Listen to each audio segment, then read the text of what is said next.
All right, so this evening we are on page 23 as we begin our last night of cremation or burial with discussion on embalming and organ donation. It's the latter part. It's the subtitle with discussion on embalming and organ donation. Ovid, the Roman poet, said, "Nothing is more powerful than custom." Nothing's more powerful than custom. What I'm really wanting to ask you to do tonight, especially as we discuss the issue of embalming, is kind of separate yourself from the culture that we're in. Once again, cremation is something that is really coming on strong, a movement within America as well as within many Western nations in the world. But embalming is something that has been here for quite some time. Looking at the biblical argumentation, it's not as strong in opposition to embalming as it is to cremation. But nevertheless, understanding that we want to honor the Lord and examining the decisions that we make, especially as relates to death, this is a very important aspect of our faith. Life, death, major decisions in life like marriage are events that help to describe the kind of faith that one possesses. And so we should ask the question about embalming and evaluate it from a biblical worldview as we have many of these other issues. Okay, let me start us here. Okay, so picking up, remember, our theme verses, Romans 12, 1 through 2. I appeal to you, therefore, brothers, by the mercies of God, to present your bodies a living sacrifice. So the whole reason we're doing this is to ask the question, how do we honor our bodies in relation to the death of an individual? How do we honor the Lord in that regard? Holy and acceptable to God, which is your spiritual worship.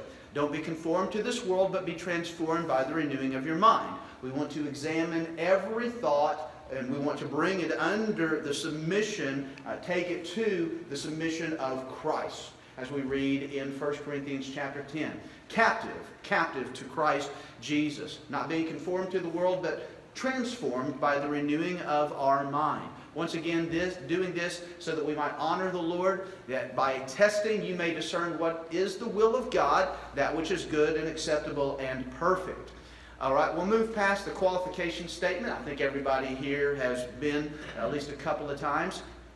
So we've looked already at the definition of exactly what cremation is, as well as the origin of its practice. Understanding that there are religious implications that are not Christian as relates to the origin of cremation.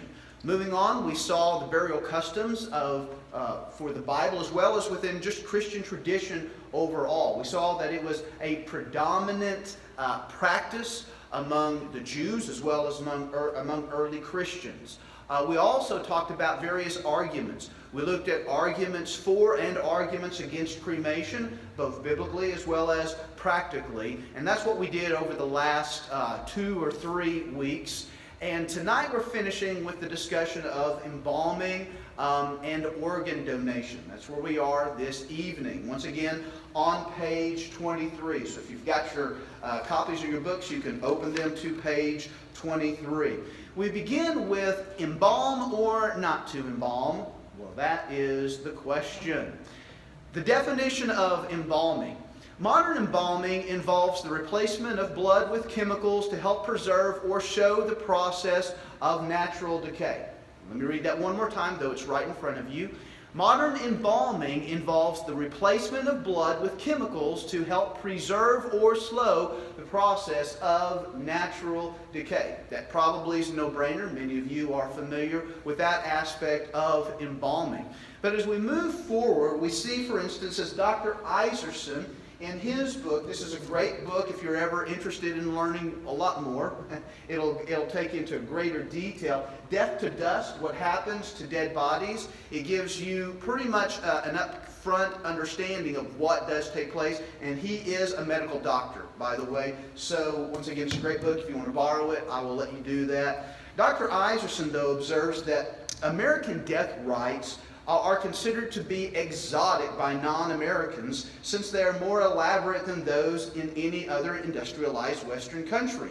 Most embalmers do not discuss the process with outsiders for fear that their treatment of the corpse would find disapproval among those within the public. We'll talk a little bit more about that here in a second. But that's just something to think about as we begin looking at the process or looking at the act of embalming, is that it's not something that's readily practiced all around the world. It is American in that regard.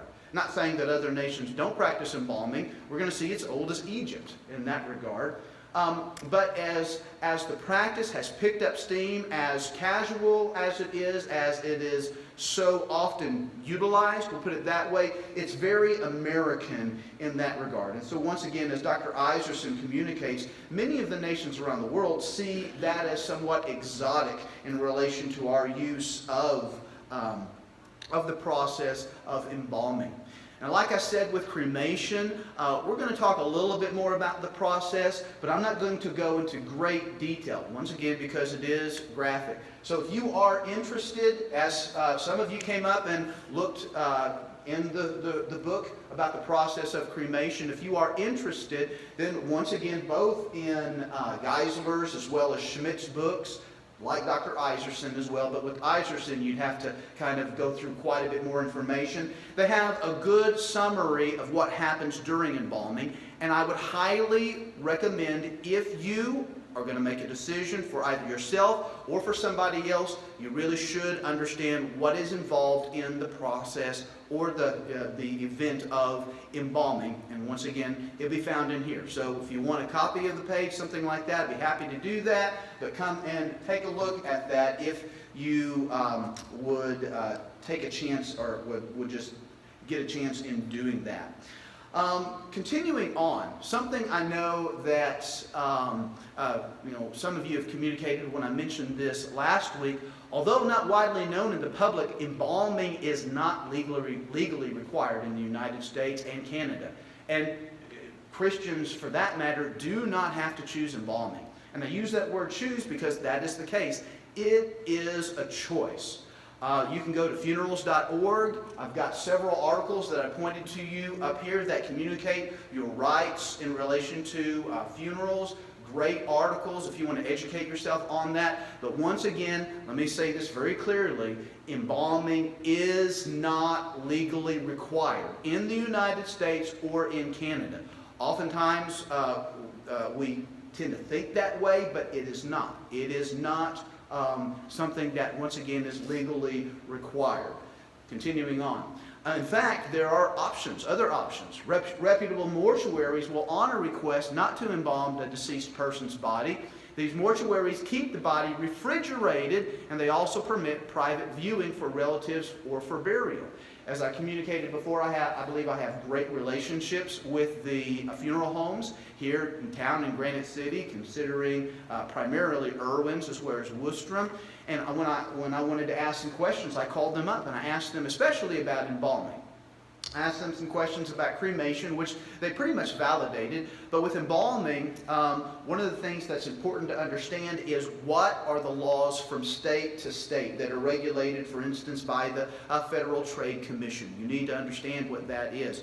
Just like within Illinois, you do have to have a funeral director. Some states you don't have to. Even I was talking with Gene last week about how it used to be the family would take care of burial. And some of you are nodding your heads remembering that. But within some states it is required now that you have a funeral director, and Illinois is one of those states. And as my slide up here communicates, you can still have a viewing of the body, but let me qualify that. It will not be a public viewing. For instance, I communicated with one of the funeral homes here in town. Once again, very cordial conversation, just asking them questions like any family would ask, telling them, I'm doing a study on this so I can be able to advise and counsel my members. And one of the things they communicated was that if you want to have a public viewing, then it is required. But once again, that is something that usually is done by the funeral home itself. They require that. But if you want to have a private viewing, that is behind the scenes, they will allow family to go back there for a certain time period to be able to have a private viewing of the body. There are other options, like I said, for preservation of the body. If you have to wait for a funeral service, remember we communicated about the Jews. The tradition with the Jews was when somebody passed, that individual was buried within about 24 hours.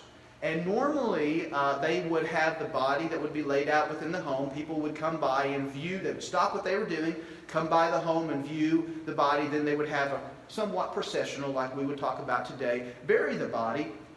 But then it would be several days after that, 3, 4, maybe more days, that they would have a type of visitation, what we would call visitation, where people would drop by and communicate their condolences.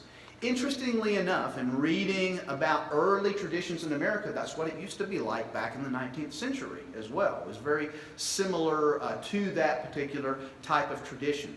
But of course today, with the world becoming smaller, if you want to use that word, and people all spread out, like my family, I'm living in Illinois, I've got a sister in Indiana, I've got a brother in Idaho, my family are down in, my parents and a couple of my siblings are down in northwest Arkansas. If something happens, an emergency happens, it takes a while to get everything settled where we can get back there, something of that nature. Well, in that regard, because of technology, we do have refrigeration. So funerals can be put off if that's something that is needed. It's just, once again, in order for there to be a public viewing, embalming is something that is required. So that seems to be across the board. You may find something different, but that seems to be the general understanding that I saw and was communicated to me predominantly by the funeral homes themselves. Well, when did embalming begin? Well, prior to the Civil War, it wasn't something that was practiced, but after the Civil War, embalming was something that was regularly practiced. Now, if anybody knows their history, which I didn't know this, I'll have to be honest, I did not know this, but it really became famous with the embalming of Abraham Lincoln. After Abraham Lincoln died, they pretty much by train moved the body from Washington, D.C. all the way to Springfield, Illinois. Stops in between, people coming on to look at the body all the way from Washington all the way to the heartland, right here in Illinois. That after that, that's when it really took off. That's when it became popular, after the death of Abraham Lincoln. And then also, with the Civil War, you had so many soldiers that were dying on the battlefield. It was actually advertised as, do you want to honor and do you want to observe the funeral rites of your sons who die on the battlefield? They would advertise embalming and then sending them back home. So that was a big push for embalming around the time of the Civil War. That's when it really, like I said, took off. Currently, as you see, 90% of those not opting for cremation purchase embalming services. That's a pretty good fraction. It sure is in that regard. So why embalming is currently done? Asking the question. Though public health is often stated, the funeral industry claims it lessens the chance of bacterial infection in mourners, funeral personnel, and burial grounds. At least that's what was communicated by both Geisler as well as Schmidt. They would also communicate that that's not necessarily actually the case. The CDC, that's in the news, so I don't have to necessarily communicate what that is, but that is the Center for Disease Control, has never stated that one has to be embalmed in relation to the prevention of disease. In fact, you're more likely to get a disease from a live person than you are from a dead corpse, because they're breathing. Watch the various documentaries today, and they'll show you all those breathing tests where people are breathing out pathogens in the air or something of that nature. But there's considerable fewer risks to the living from the dead bodies than actually from living people, as Schmidt would communicate. So why then is embalming currently done? I guarantee the number one reason, if we were on Family Feud, and as Steve Harvey, that's his name now? Yeah, Steve Harvey. Used to be Richard Dawkins, that's what I remember growing up. But anyway, if we were on Family Feud and they were asked to ask this question, why is embalming currently done? I most guarantee you the number one answer, well, maybe some people think you're required to do it, but probably close up there would be sentimentality. Sentimentality. Just like with cremation, probably the number one reason it's done is price, price, and price. Well, usually the reason for cremation or for embalming is sentimentality or nostalgia. The fact that we like to have a viewing, a public viewing of our deceased loved one. That's really predominantly the main reason. I dare say if we were to take Poland here, that probably would win out as well. But anyway, continuing on, that's normally why it's done. But the response, for instance, from Schmidt, and he just wants us to think about this, just to give a thought. Sentimentality is not a good reason to perform an act which some, including himself, have described as desecrating that which was made in the image of God. Once again, the body. That's really the main argument. Is the body valuable after death? We've already determined from a biblical perspective that absolutely it is, because it was made in the image of God. Just like we, as a composite human being, as body and soul, both body and soul being made in the image and likeness of God. So in this regard, just because someone dies does not mean that the body is no longer valuable. That body, whenever I die, laying in the coffin, is still Daniel Wilson. Though my soul, Daniel Wilson's in heaven, that body is still Daniel Wilson. There's something that we might say, it's not really natural about that, but that the reason is because we should be thinking of ourselves as a composite unity, just as we were made in the image and likeness of God. That's why we read in 2 Corinthians chapter 5 how the Apostle Paul communicates that he longs for that glorified state, that final state, when we both have body and spirit united together. So once again, as we've talked before, that body that's in that coffin is absolutely still Daniel Wilson. It's not just a shell, and it's of great value in that regard. So continuing on, although embalming today is somewhat less macabre, and I've used that term before, another term for that would be gruesome or something of that nature. Macabre really talks about violence done usually when you're talking about death or something done to a corpse. That's why I use that word. Though embalming today is somewhat less macabre, that is, when you think about embalming or when you understand embalming that was done by the Egyptians, it was a lot more detailed and intrusive than embalming today. Nevertheless, without giving you too much information, just to give you an idea of what embalming does entail today, this is the process that Schmidt uses in his argumentation, that it will desecrate or somewhat mortifies the body. That is, after the body is dead, cutting into it, mortifying it. He states, the organs are punctured in order to siphon all the blood, liquids, gases out from it. These are considered waste materials, similar to others, waste in society, that are flushed into the city sewage system. All this is done in order to make the dead body look good, once again, for public viewing. So organs are punctured, all the fluids, the blood is taken outside the body. It's cut in this regard, and as Schmidt would say, cut violently, as he would communicate.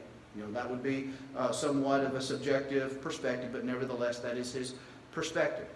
Not only that, but there's also packing of gauze that's done in certain places. And then chemicals are also put into the body, chemicals that we would consider to be harmful for a normal human being. Chemicals like formaldehyde, acetone, and phenol. And in fact, behind the scenes, for the individuals that are embalming the bodies, this process is extremely dangerous and highly toxic. These chemicals are carcinogenic. Hence, the government regulations require embalmers to wear respirators and full body coverings when they engage within the practice of embalming. So in this regard, the process, as Schmidt would say, is one that is a mortifying type process to the body. Then he would say the chemicals are dangerous and they're toxic for individuals who participate within this particular process. Many believe have been known to cause later problems in life for individuals who do this on a regular basis. And then also there's an ecological issue, which is the environment.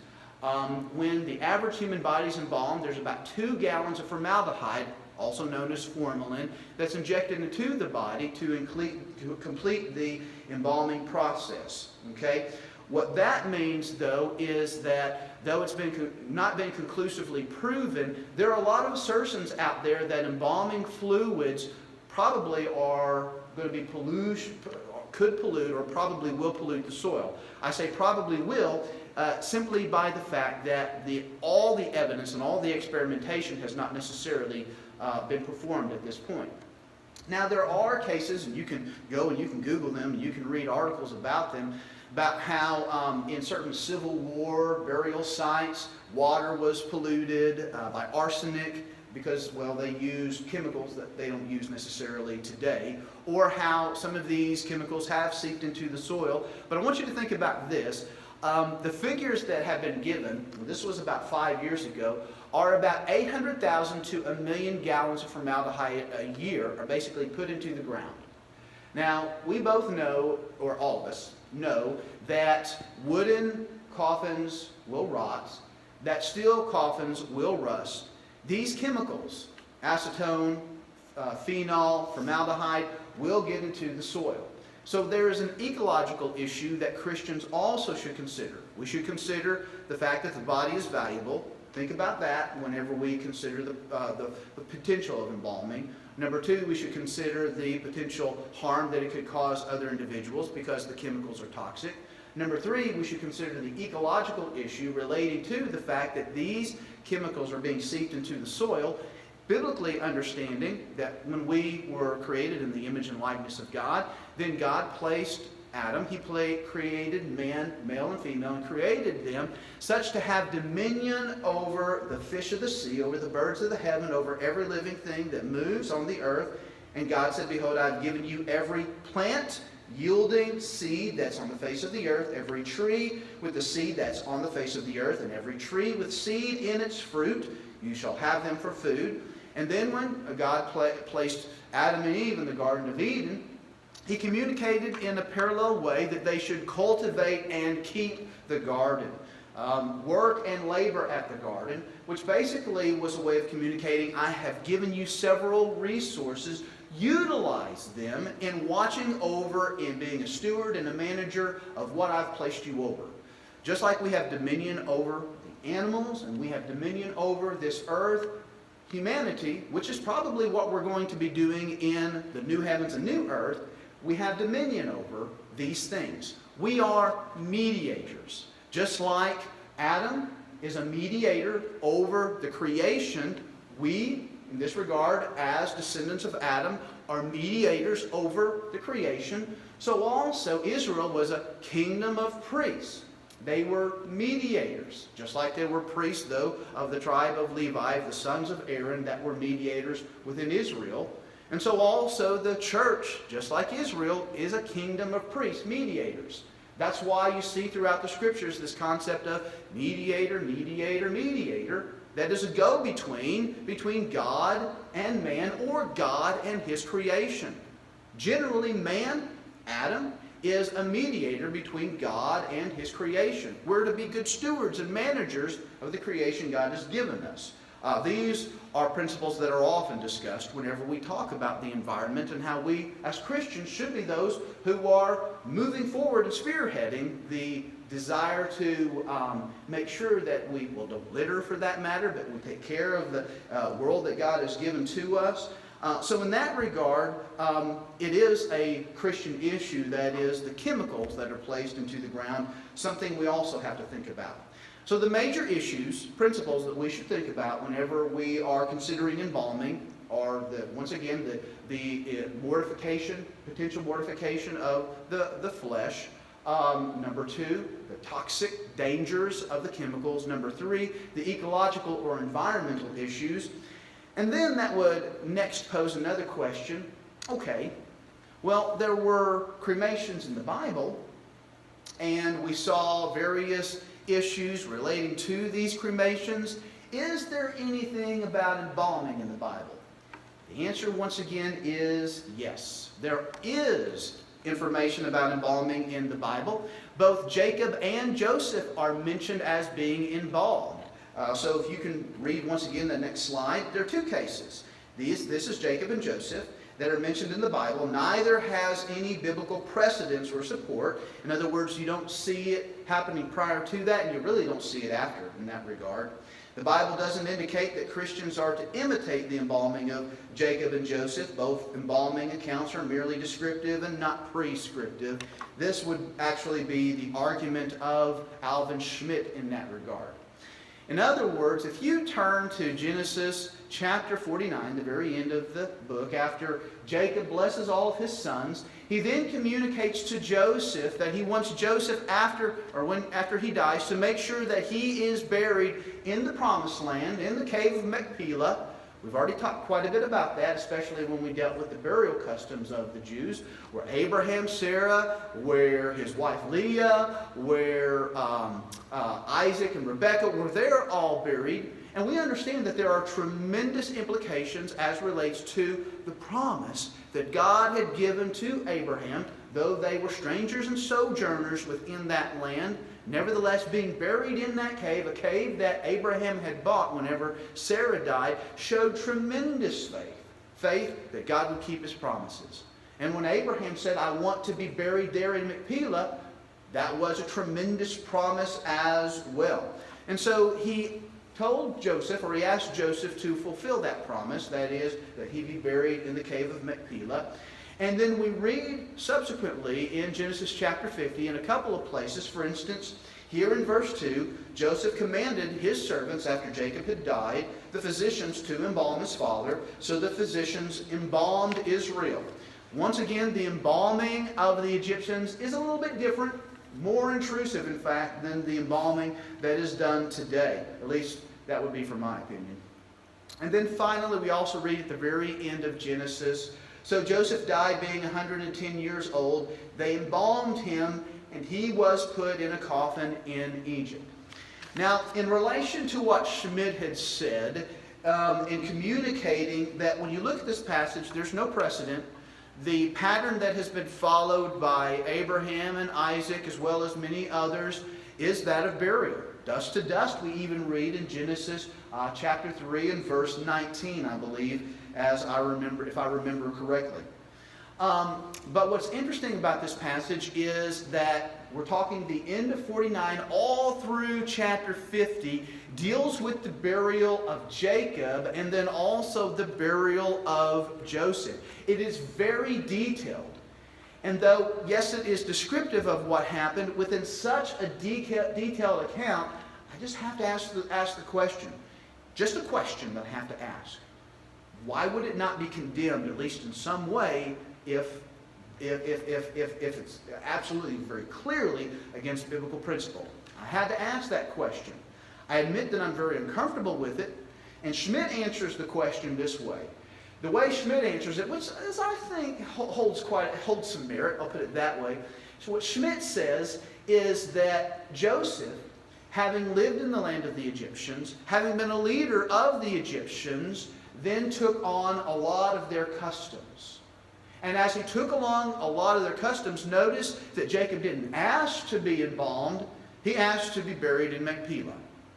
It was when Jacob died that Joseph embalmed his father, and then himself he was embalmed. And so the issue is that Joseph, for Schmidt, was unfaithful to his ancestors' traditional burial rites and chose to take the traditions of the Egyptians and apply them to his own situation. Interesting argument, but once again, that's all I'm doing, is presenting the argument. As I said, it holds some merit, but nevertheless, this issue is just that. It's a hard issue. We see that both Jacob and Joseph were embalmed. There isn't a statement of condemnation, so I'm just going to leave it at that in that regard. Continuing on with this issue, final thoughts on embalming. Okay, so we've talked about the historical evaluation of cremation. What about the historical evaluation of embalming as well? Does history have anything to say about that? Well, yes. Traditionally, or historically, Christians discouraged embalming up to the Middle Ages. And we have here until King Henry I was embalmed or mummified by the Egyptian methods. And if you're familiar with history, you probably know that there were others who were also embalmed. Charlemagne, that great Western king of the Franks over the quote-unquote Holy Roman Empire, lived around the 9th century. He was embalmed. Prior to that, you may have heard of Constantine, in fact. That ruler that made religion, Christianity for that matter, legal within the Roman Empire. And after he became emperor, claimed to be a Christian. Of course, that's somewhat discussed and debated. But nevertheless, Christianity became popular after he was the emperor in the early 4th century. He also was embalmed. William the Conqueror, around 9th and 10th century, he was embalmed. So it was something that wasn't necessarily readily practiced, but still nevertheless, there were those individuals who claimed to be Christians who were embalmed. Now, we do have strong statements against embalming. St. Anthony, if you're familiar with St. Anthony, he's credited with originating monks or the monastic order. I don't know if that necessarily is absolutely true, but he was one of the first. Lived around 251 to 356. That's a pretty old life, if you know what I'm saying. Athanasius, who is my hero in church history, he wrote the life of St. Anthony. And in the life of St. Anthony, he communicates relating to the practice of embalming. I'm just going to read to you a couple of quotes in which Anthony holds no equivocation. In other words, he's very clear about his position. Anthony communicates, "This practice, embalmment, is neither lawful nor in any way godly. Even the remains of patriarchs and prophets are preserved in tombs to this day. Even the body of the Lord himself was placed in a tomb." And what's interesting about Anthony, of course, is that he lived in the Egyptian area. So he was very familiar with these practices. In fact, when Anthony was about to die, he was afraid that there would be others who would try to embalm his body. And so he asked a couple of monks who followed him. I want to remember he was one of the first. He asked a couple who followed him, "You know that I have always put to shame those who do this," speaking of embalming and mummifying corpses, "and how I have ordered them to stop this practice of sort. Therefore you yourselves bury me and hide my body under the earth and follow my instructions so that no one knows the burial site except you alone." And even today, we don't know the site where St. Anthony was buried. But God does. God does. And we know that on that day, he will arise again. We'll just call him Anthony in that regard. Okay. So continuing on, let's see here. Going back, we saw that it was discouraged by Anthony, and even today, there are Eastern Orthodox, predominantly the Eastern Orthodox Church today is absolutely clearly in opposition to embalming. You also see other religions as well, Muslims, Jews, Buddhists, Hindus, Sikhs. I had communicated that a lot of the laws on embalming relate to the state, but also we understand that usually the state takes into account various religious perspectives, especially relating to Jews and Muslims, and they are strongly against embalming. So whenever you're thinking about issues, let's say you're going to be maybe buried outside of state, that's really one of the major issues. If you are not wanting to be embalmed, just to consider that, those are some of the strictest laws relating to transporting a body that is dead. Once again, it can be transported by refrigeration, but it just relates to the laws of the particular state, so make sure that you are aware of that. Relating to the authors and what they communicate, Schmidt, just like with cremation, he claims embalming is not for Christians. Geisler here, this is the book that I had you read if you wanted to get just a book to read. He says, there's nothing necessarily evil about embalming. That's his particular position in that regard. Within the book, he seems to discourage it, but he nevertheless seems to also communicate that there's nothing necessarily sinful or, as I said before, essentially evil about the practice of embalming. One of the issues, probably ethically, that is most important to communicate at this time is really the issue of maybe there's somebody here who is not comfortable with embalming. but you are afraid not to be embalmed because you're afraid of what other people would think about you. That's actually happened to other individuals. And so I just want to say to you, I hope that I've communicated tonight enough information where, let me put it this way, you can feel comfortable about not being embalmed. I'll be frank with you, that is my conviction. I use the word conviction, which means it's not something I'm necessarily expecting you also to take on, because that's simply my conviction in that regard. But if that is your conviction in that regard, you shouldn't feel ashamed about telling somebody else that is your conviction, whether it's other individuals or whether it's your family. And so in that regard, just if you have a sensitive conscience when it comes to this particular area, I want to encourage you. That is my main goal, for instance, with tonight, dealing with the subject of embalming, is to just simply encourage you, if you are not comfortable with embalming, then don't feel like you have to do it, because you don't in that regard. All right, let's see here. Moving on now, let's talk about organ donation. Okay, I do think we're going to have some time to deal with some of these other issues. First, organ donation. All right.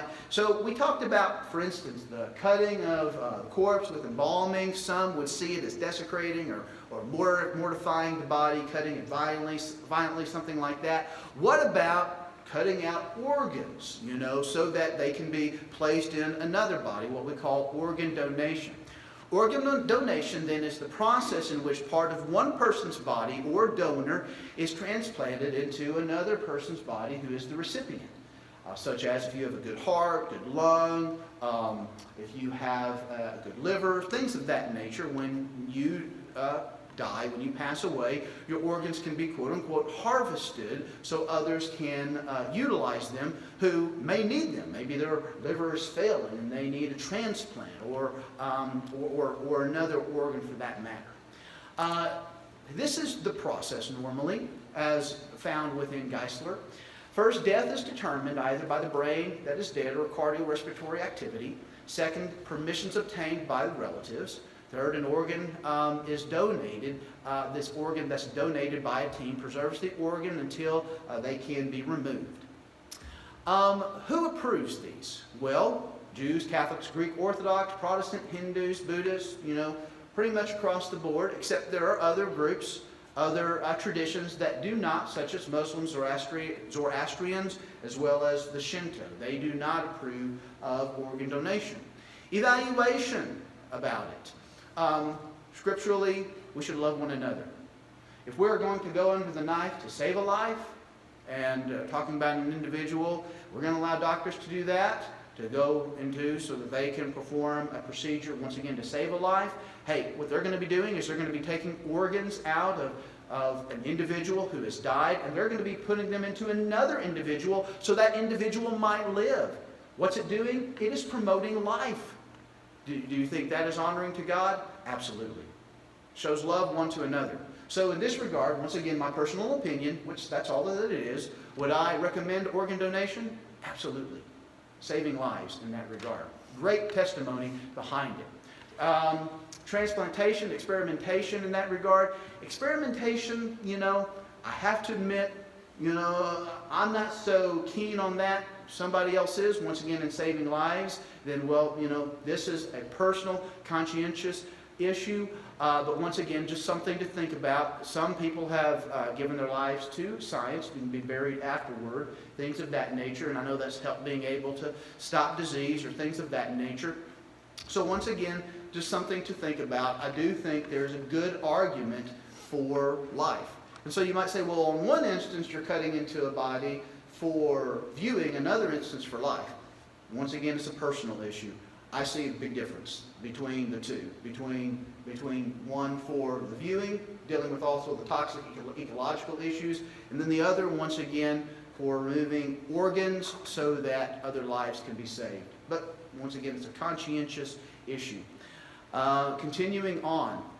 So moving from organ donation, we ask the question, what about burial at sea?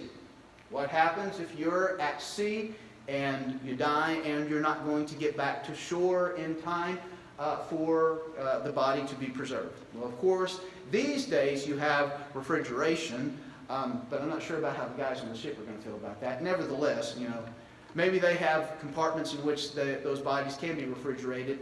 I don't know. That would be an interesting question to ask if you were going to be going into the Navy, I suppose, in that regard. Nevertheless, let's say there is no other option, and burial at sea is the only option. Okay. This is what Geisler communicates. Burial on land is preferable. Of course, that seems to be the biblical picture there. Dust to dust. From dust we came, to dust we shall return. If possible, since it's more literally fulfills the Genesis dust to dust picture.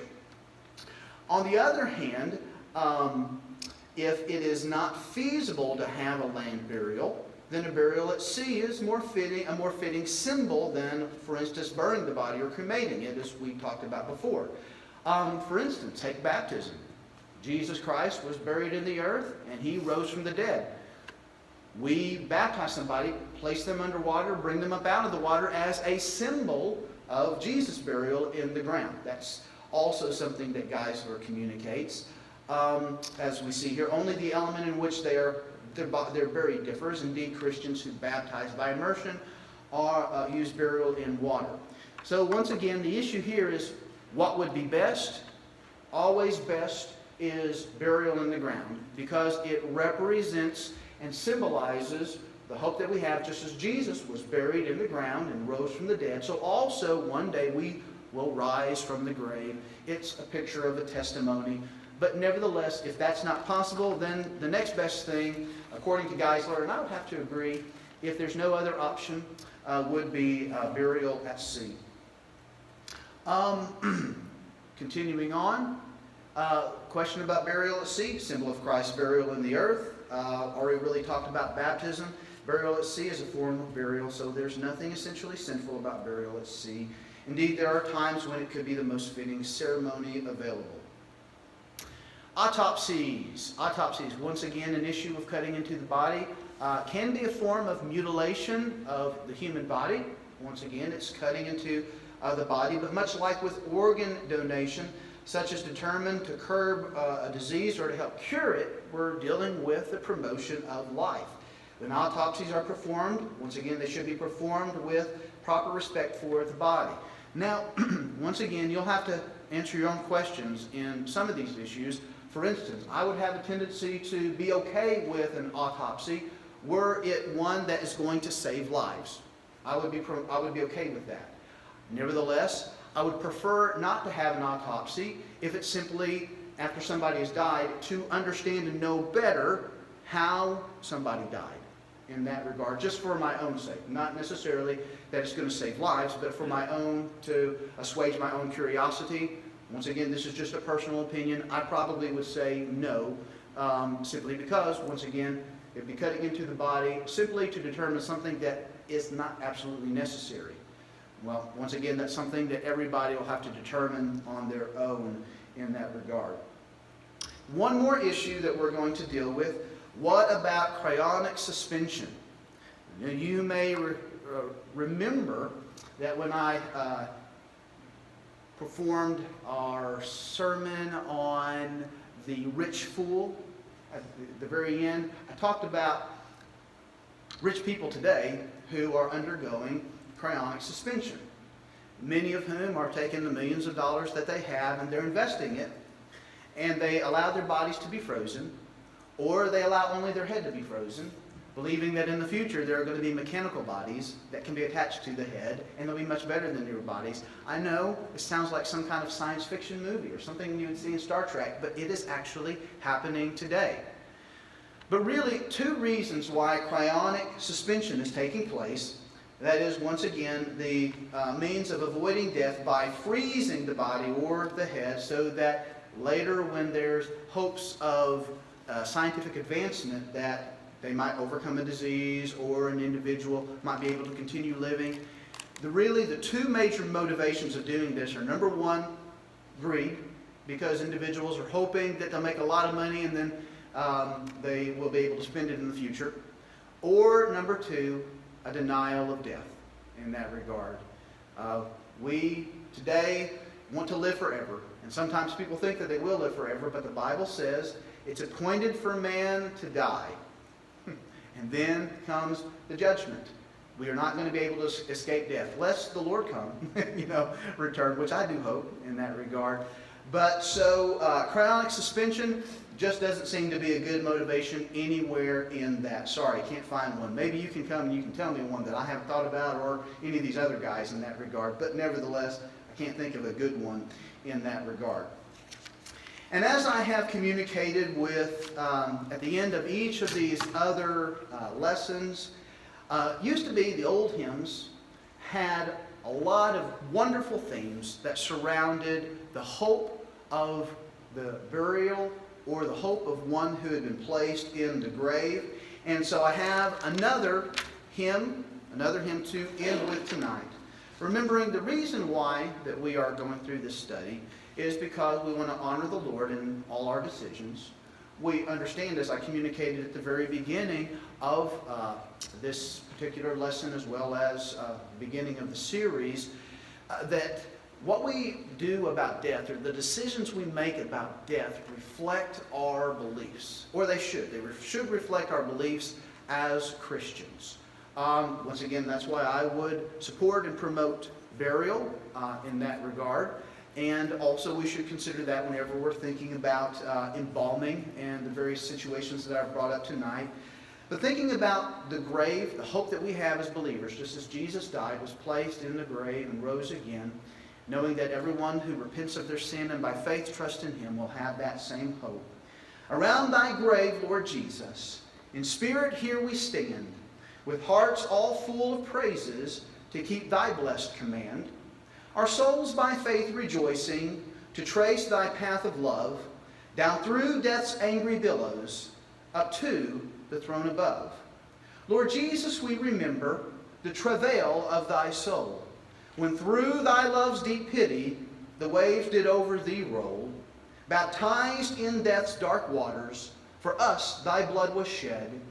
For us thou, Lord of glory, was numbered with the dead.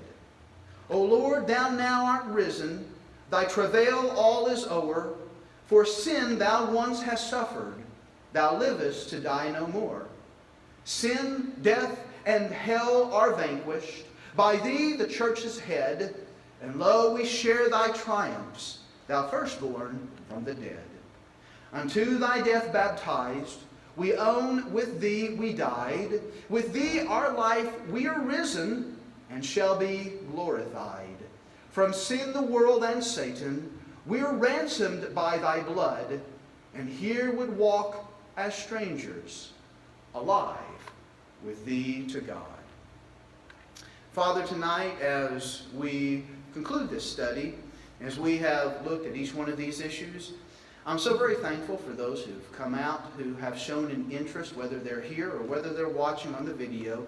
And I know this is because they want to think through these issues as they make decisions. I pray that you would guide each one of them as we, noting what the Apostle Paul said in 2 Corinthians chapter 10, want to take every thought captive to the obedience of Christ. So help them as they do that, as they have received the various arguments, as they have been equipped. Now I have great confidence that by the power of your Spirit, you will give them the wisdom that they need to be able to make the right decisions for their particular situation. So guide them, I do ask, and I do pray. And I ask if there's anyone here tonight who doesn't know you, I pray that you would bring them to a saving knowledge of your Son, noting that the discussion about burial and resurrection is what it's all about. That is the hope that one day we will rise just as your Son rose from the dead. We ask these things in Jesus' name. Amen. Before I leave you this evening, once again, just as an informal invitation, if there's anybody that would like to talk with me more about how you can have a right relationship with God through Jesus, though I recognize many of you here tonight, know that I am always available. And once again, you come up and you can look at any of these resources afterwards. And so it looks like we're going to dismiss even 5 minutes early, so I didn't have to start 5 minutes early. Okay. But anyway, you get out 5 minutes early, all right? Yes, yes. So all God's people said amen. All right. Well, anyway, you are dismissed. Thank you, Pastor. Well, you can keep that if you want. Okay.